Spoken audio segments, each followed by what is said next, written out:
स्वामी तिन्ही जगाचा आणि आई विना भिकारी. आई आपल्या बाळाला जन्म देते, बोलायला शिकवते, चालायला शिकवते. आई आपल्या बाळाला जीवन कसं जगायचं हे शिकवते. आई बाळाला संस्कार देते. मागू कसा मी. आई म्हणजे दारातील पवित्र तुळस आणि आई म्हणजे वेदनेनंतरची पहिली आरोळी. अन मागू पुन्हा कर्तृत्वाला पूर्ण करीत जे खंबीरपणे उभी राहते ती म्हणजे आई.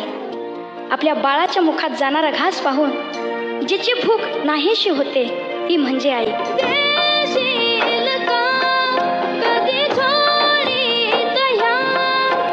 शेवटचं वाक्य सांगतो.